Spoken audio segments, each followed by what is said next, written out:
বন্ধুরা, আজকে একটা নতুন গল্প নিয়ে আসলাম তোমাদের মাঝে। এটা সত্য এবং বাস্তব জীবনের ঘটনা। শেষ পর্যন্ত শোনার অনুরোধ রইল। শুনলে তোমার মধু চলে আসবে। দেরি না করে চলো শুরু করা যাক। দুলাভাই, আপনি আমাকে গোয়াল ঘরে নিয়ে আসেন কেন? আমি বললাম, আজ আমি তোমার কোনো কথাই শুনব না। তোমার কোনো বাধা আমি আজ মানব না। দুলাভাই, আমি একটা বাচ্চা মেয়ে। আপনি আমাকে যেতে দিন। আমি পারব না আপনার সাথে। তুমি পারো আর না পারো সেটা আমার দেখার বিষয় না। আমি আজ তোমাকে কিছুতেই যেতে দেব না। তারপর দুলাভাই আমার সাথে জোর করে।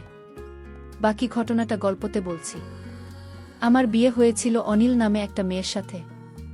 আমার একটা 10 বছরের শালি ছিল। আমার শালিকে তো আমি বাচ্চা মনে করতাম, কিন্তু সে তো পুরাই নায়িকার মতো। আমার স্ত্রী প্রেগন্যান্ট হয়েছিল। তখন সে খুব অসুস্থ হয়ে পড়েছিল। তাই বাড়ির কাজকর্ম তার সেবার জন্য আমার স্বামীকে আমার বাড়িতে নিয়ে এসেছিলাম। কারণ আমার বউ যখন চিকিৎসার জন্য হসপিটালে গিয়েছিল আর আমি অফিস থেকে যখন বাড়িতে এলাম, তখন আমার স্বামী আমাকে বলল, দুলাভাই আসুন আমরা গোয়াল ঘরে যাই। তারপর আমার স্বামী আমায় গোয়াল ঘরে নিয়ে আমার সাথে যা করেছিল তা শুনলে তোমাদের মাথা নষ্ট হয়ে যাবে। আমার বর্ণিলা খুবই ছোট্ট মেয়ে, আর আমার এরকম মেয়ে পছন্দ। কিন্তু সমস্যা সেই সময় ছিল যখন অনিলা প্রেগন্যান্ট হয়। ডাক্তার তাকে বিদেশ নেওয়ার জন্য বলে, কেননা ওর ভিতরে ভিতরে খুব দুর্বল ছিল। আমাদের বাড়িতে এরকম কেউ ছিল না যে ওকে বসিয়ে সামলাতে পারে। এই কারণে আমাকে বাধ্য হয়ে আমার শালি সীমাকে আমাদের বাড়িতে রাখার জন্য আমার শাশুড়িকে বলতে হয়, কেননা বাড়িতে শুধু আমি একাই থাকতাম। আমার শুধু মা ছিল। সে অসুস্থ হলে শাশুড়ি আমার কথা শুনে আমার সাথে আমার ছোট শালিকে পাঠিয়ে দেওয়ার জন্য রেডি হয়ে গেলেন। আমার শালির বয়স 10 বছর, কিন্তু সে হয়তো একটু পাগলা টাইপের। আমাদের বিয়েতে সে আমার দিকে তাকিয়ে হেসে যাচ্ছিল। আমি ওর হাসির জবাবে যখন এসেছিলাম, তখন ও লজ্জাতে দৌড়ে বাইরে চলে গিয়েছিলাম। ওর ব্যবহার দেখে আমার খুব অদ্ভুত লেগেছিল। যাই হোক, আমার শাশুড়ি আমাকে ডেকে বলতে লাগলেন, সীমা, নিজের কাপড় চোপড় ব্যাগে ভরে রেডি হয়ে নে, তোর জামাইবাবু তোকে নিতে এসেছি। এই কথা শুনেও তাড়াতাড়ি করে নিজের ঘরে চলে গেল। আর কিছু সময় পরেই একটা ছোট্ট ব্যাগ নিয়ে বেরিয়ে এল। আমি বাইকে করে আমার শ্বশুর বাড়িতে এসেছিলাম। এই কারণে নিজের বাইকে ওকে বসতে হতো। আমি ওর ব্যাগ সামনে রেখে দিলাম আর ওকে পিছনে বসার ইশারা করলাম। ও মোটরসাইকেলে বসে পড়ল। এই অবধি ঠিকই ছিল, কিন্তু যখন অর্ধেক রাস্তা গেলাম, হঠাৎ এই ঘটনায় আমি চমকে উঠেছিলাম। কপাল ভালো যে আমি মেন রোডে নেই, না হলে হঠাৎ করে এই ঘটনায় হয়তো অ্যাক্সিডেন্ট করে ফেলতাম।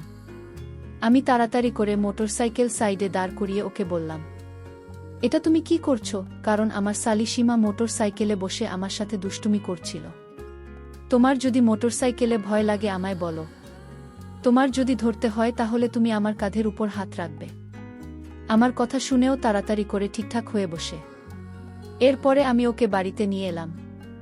অনিলকে দেখে খুব খুশি হয়েছিল। সমস্ত কাজ অনিল সীমাকে বুঝিয়ে দিয়েছিল। সীমা জলখাবার, অদিতি আর ঘরে নিয়ে দিত। আমার অফিসের কাপড় আয়রন করে দিত। একদিন আমি আমার বাথরুমে স্নান করছিলাম।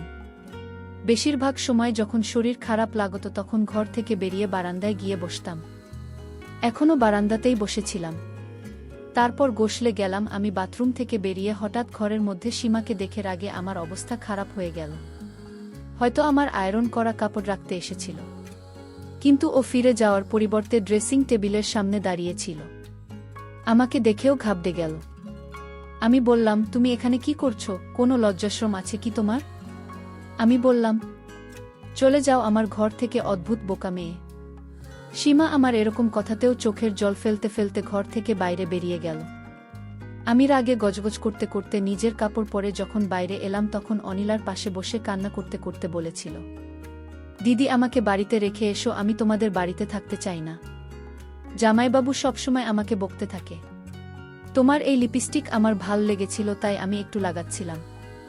আমাকে ঘর থেকে বাইরে আসতে দেখে অনিল আমাকে বলতে লাগল, সুজন, কি সব কাজ করো না তুমি? আমার এই বাচ্চা বোনটিকে শুধু শুধু এত বাজে ভাবে বলছো কেন তুমি? বাড়ির সমস্ত কাজের দায়িত্ব ওর উপর এসে পড়েছে। বিয়ের আগে কোনোদিন আমি ওকে দিয়ে কোনো কাজই করাতাম না, কিন্তু এখনও আমার অসুবিধার কারণে এখানে এসেছে। তাই তোমার ব্যবহার ভালো রাখা উচিত, কিন্তু তার পরিবর্তে তুমি সব সময় ওকে বকতে থাক। আমি অনিল আর কথার কোনো জবাব দিলাম না, বরং বোকা দেখে অবাক চোখে ওর দিকে তাকিয়ে রইলাম। ওর বোঝা উচিত ছিল যে কোনো সময় ওর বোনের কোথায় থাকা উচিত আর কোথায় থাকা উচিত না। আমি জলখাবার না খেয়ে অফিসে চলে গেলাম। আমার হৃদয় থেকে বিরক্তি অনুভব হতো, কেননা ওর কাণ্ডকারখানা কিছুটা সেরকমই ছিল।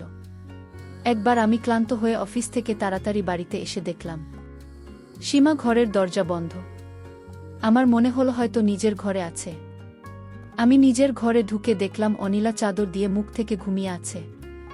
যখন থেকে অনিলা প্রেগন্যান্ট হয়েছে তখন থেকেই আমাকে কাছে আসতে দিত না, বলতো ডাক্তার সাবধানে থাকতে বলেছে। যদি ওকে দেখে আমার হৃদয়ে অন্য কিছু করার ইচ্ছে হতো, তাই আমি দরজা লক করে অফিসের ব্যাগ এক সাইডে রাখলাম আর বিছানায় উঠে সীমার পাশে গিয়ে শুয়ে পড়লাম। তখন সে বলল, দুলাভাই আপনি আমার রুমে কেন? আপনি এখানে কেন আসলেন?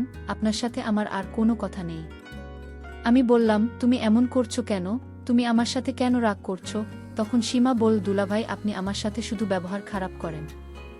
আমি বললাম, ঠিক আছে, আমি তোমাকে আর কখনো বকা দিব না। তখন সীমা বলল, তাহলে দুলাভাই আমার একটা কথা রাখবে। আমি বললাম, কি কথা? সীমা বলল, দুলাভাই আপনাদের গোয়ালঘরে কি থাকে? আমি বললাম, গোয়ালঘরে তো শুধু গরু থাকে। আমার শালি তখন বলল, তাহলে দুলাভাই ওই গোয়ালঘরে আমার একটা কাজ আছে আপনারে নিয়ে। আমি বাচ্চা মেয়ের কথা শুনে অবাক হলাম। বলে, কি গোয়ালঘরে কেন? সীমা বলল, গেলেই বুঝতে পারবেন। এর কিছুদিন পর আমি অফিস থেকে ফিরে এসে দেখলাম আমার স্ত্রী কোথায় জানি গিয়েছিল। আমি বললাম, তুমি কোথায় গিয়েছিলে? ও বলল, আমার পেটে খুব অস্বস্তি হচ্ছিল, এই কারণে পাশের বাড়ির মাসিমাকে নিয়ে ডাক্তারের কাছে গিয়েছিলাম। তাদের গাড়ি আছে, তাই তাকে নিয়ে ডাক্তারের কাছে চেক আপ করিয়ে এখনই ফিরলাম। আমি বললাম, ডাক্তার কি বলল? ডাক্তার বলেছে এই সময় রকম একটু হতে পারে, তার তিনি কিছু ওষুধ লিখে দিয়েছেন। দিন দিন ওকে খুব দুর্বল মনে হচ্ছিল। আমি অনিলকে বললাম, তুমি আরাম করো, আমি এখনই আসছি। আমি নিজের কাপড় বদলে ঘর থেকে বাইরে বেরিয়ে এলাম। সীমা সেই সময় রান্না বান্না করতে ব্যস্ত ছিল। আমি ওর কাছে এসে দাঁড়িয়ে পড়লাম। আমাকে দেখে ওর মুখের রং বদলে গেল। আমি নিজের মাথা নিচু করে নিলাম, কেননা তার কথা আমি রাখিনি। সে বলেছিল গোয়াল ঘরে যেতে। আমার মনে মনে জানতে ইচ্ছা করছে, সেই গোয়াল ঘরে কেন যেতে চায় একটা বাচ্চা মেয়ে? যাই হোক, আমি চাইতাম না এই কথাটা অনিলা অবধি পৌঁছাতে। তাই ওকে বললাম, তুমি যে গোয়াল ঘরে যেতে চাও, বোনকে কোনো সময় বলবে না। আমার গলার স্বর কিছুটা কঠিন হয়ে গেল। তারপরে আমার অনুভব হলো যে এই কথাটা আমার কিছুটা নরম স্বরে বলা উচিত। তাই আমি বললাম, দেখো, তুমি গোয়াল ঘরে যেতে চাও কেন? কিছু কি হয়েছে? হলেও সেটা শুধু ভুল বোঝাবুঝির কারণে হয়েছে। একে তো তোমার আমার কথা শোনা উচিত হয়নি। একদিন রাতে শালি ভুল করে আমার রুমে চলে আসে। আমি চাদর মুখে দিয়ে শুয়ে রইলাম। দুলাভাই আমার বোনের ঘর মনে করে আমার ঘরে চলে আসছে। কিন্তু আমি তো জানতাম সে একটা বাচ্চা মেয়ে, কিন্তু আমার সাথে যে কার্যকলাপ তা ঘটল সেটা দেখে আমার হুঁশ হয়ে গেল। সীমা বিভোর ঘুমে ছিল, আর ঘুমের ঘরে তার বোনের সাথে রাতে যা আমি করতাম সেটা আমি আজ সীমার ঘরে সীমার ঘুমের মধ্যে করে ফেলেছি। যখন সকাল হলো সীমা সব বুঝতে পেরেছিল। আমার মনে হয়েছিল যে তুমি অনিলা, কিন্তু তারপরেও যা কিছু হয়েছে তার জন্য আমি তোমার কাছে ক্ষমা চাইছি, কিন্তু প্লিজ এই কথাটা অনিলাকে বলো না। আমার নরম স্বরে কথা শুনেও বলতে লাগল, আমাকে অনিলা দিদি বলেছিল যে আমি জানি তার ঘরে থাকি। আমি বললাম, যাই হোক, যা কিছু হয়ে গেছে সেটা ভুলে যাও। সঙ্গে সঙ্গে আমার কথা মেনে নিল, আর আমিও নিশ্চিত হলাম। সময় এভাবেই কাটতে লাগল। কিন্তু সীমার একটা আবদার আছে, সেটা হলো সে আমাকে কিছুদিন যাবৎ বলতেছিল তার সাথে আমি গোয়াল ঘরে যেতে হবে। কিন্তু কে যে গোয়াল ঘরে যেতে চায়? আর আমিও ঠিক সময় পাচ্ছি না। কোনো সময় যাব। সে আমাকে বলেছিল এদিনের রাতের ঘটনা তার দিদিকে বলবে না, যদি আমি তার সাথে গোয়াল ঘরে যাই। এসব ভাবতে ভাবতে এদিকে আমার স্ত্রীর অবস্থা ঠিক বলে মনে হচ্ছিল না। সময় যত কাটতে লাগল, শ্বাস নিতেও তো কষ্ট হতে লাগল। ওর শরীরে রক্তের খুব অভাব ছিল। প্রায় দিনই ও ভিটামিনের ইনজেকশন দিত। ওর চোখের নিচে কালো ছাপ পড়তে শুরু করেছিল, গায়ের রং ফ্যাকাশে হতে শুরু করেছে। ডাক্তার যমজ বাচ্চার কথা বলেছিল, হয়তো এই কারণেই খুব বেশি দুর্বল হয়ে গিয়েছিল। 9 মাসে তো ওর অবস্থা এমন হয়ে গিয়েছিল যে আমাকে বাড়িতে হুইল চেয়ার নিয়ে আসতে হয়েছিল, কেননা একদমই হাঁটতে চলতে পারত না। ডাক্তার অপারেশনের কথা বলেছিল, এই কারণে আমি ওকে হাসপাতালে নিয়ে গেলাম। কিন্তু অপারেশনে অনেক সমস্যার সৃষ্টি হয়েছিল। 1 ঘন্টা পরে লেডি ডাক্তার ঘর থেকে বাইরে এল, নার্সের হাতে 2টা বাচ্চা দিল। নিজের সন্তানকে দেখে আনন্দে পাগল হয়ে গিয়েছিলাম, কিন্তু ডাক্তারের মুখ দেখে আমার হৃদয়ে খটকা লাগল। লেডি ডাক্তার বলতে লাগল, মিস্টার সুজন, আপনার স্ত্রীর অবস্থা খুব খারাপ। এটা শুনে আমি টেনশনে পড়ে গেলাম আর বললাম, ওর কি হয়েছে? তখন তিনি বলতে লাগলেন যে ও সারভাইভ করতে পারছে না, ওর কাছে অল্প কিছু সময় আছে, আপনি প্লিজ গিয়ে তার সাথে দেখা করুন। এটা শুনেই আমার যেন মনে হলো আমার পায়ের নিচ থেকে মাটি বেরিয়ে গেছে। আমি বললাম, এসব আপনি কি বলছেন? কিছুই হতে পারে না। আমি দৌড়ে তার কাছে এলাম এবং দেখলাম খুব কষ্টের শ্বাস নিচ্ছিল। আমি ওর কাছে গেলে ওর চোখ থেকে জল গড়িয়ে বালিশে প্রবেশ করেছিল। আমাকে দেখে ও হালকা একটু হাসার চেষ্টা করল। আমি ওর কাছে গিয়ে বসে পড়লাম। ওর চোখের জল ফেলেই চলছিল। আমি ওর হাত ধরে বললাম, কিছুই হবে না, তোমার দরকার হলে আমি জলের মতো পয়সা খরচ করব, তুমি ঠিক হয়ে যাবে। কিন্তু খুব কষ্টে ভাঙাচোরা শব্দ বলতে লাগল, তুমি যা কিছুই করো না কেন আমি বুঝে গেছি যে আমার কাছে সময় খুব কম। আমার স্ত্রী বলতে লাগল, সুজন প্লিজ আমার বাচ্চাদের জন্য সৎমা নিয়ে এসো না, তার থেকে তুমি সীমাকে বিয়ে করে নিও। ওর কথা শুনে হতভম্ব হয়ে ওর দিকে তাকিয়ে রইলাম। হঠাৎ হওয়া এই অবস্থার জন্য আমি একদম রেডি ছিলাম না। আমি বললাম, এরকম কথা কেন বলছো তুমি? তোমার কিছুই হবে না, ভগবানের জন্য এরকম কথা বলো না। অনিলা হঠাৎ করে নিঃশ্বাস নিতে খুব কষ্ট হচ্ছিল।